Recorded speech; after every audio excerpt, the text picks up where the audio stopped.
Sa isang matagumpay na operasyon kontra iligal na droga, arestado ang 3 drug suspect ng mga tauhan ng Regional Police Drug Enforcement Unit 1. Ang operasyon ay bahagi ng pinagting ng kampanya ng Philippine National Police laban sa ipinagbabawal na gamot. Tinutukan niya ni Police Staff Sergeant Jandel Supremo. 3 katao ang naaresto sa isinagawang anti-illegal drug bypass operation ng pinagsanib na pwersa ng mga otoridad sa Barangay Kabuluan, Urdaneta City, Pangasinan nito lamang Oktubre 21, 2025.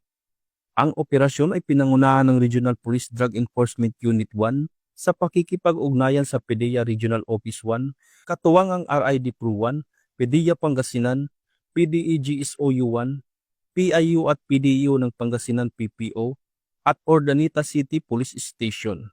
Naaresto sa operasyon ang 3 suspect na kinilalang sina alias Lando, 58 anyos, alias Mario, 19 anyos, at alias Josel, 20 anyos, mga walang trabaho at pawang mga residente ng Urdaneta City. Nakumpiska sa mga suspect ang 5 piraso ng heat-sealed transparent plastic sachet na naglalaman ng ininalang shabu na may kabuuang timbang ng higit kumulang 25 gramo at may tinatayang halagang 170,000 pesos. Na-recover din ang isang 500 peso genuine bypass money, 5 1,000 photocopied bills, isang pouch, isang smartphone, isang puting straw na ginawang improvised scoop, isang glass toter at isang asul na lighter. Isinagawa ang pisikal na inventaryo at pagmamarka ng mga ebidensya sa lugar mismo ng operasyon sa harap ng mga sospek at ng mga mandatory witnesses.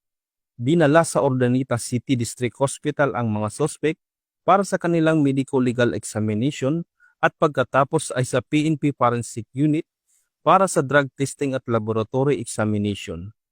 Pansamantalang nakakulong ngayon ang 3 sa Urdaneta City Police Station.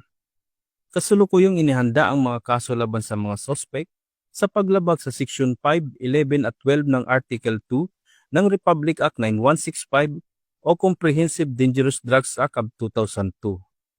Sa pamamagitan ng matagumpay na operasyon na ito, muling pinatunayan ng PRO1 at PDEA ang kanilang dedikasyon sa pagsugpo sa ilegal na droga para sa kaligtasan at kapayapaan ng mamamayan.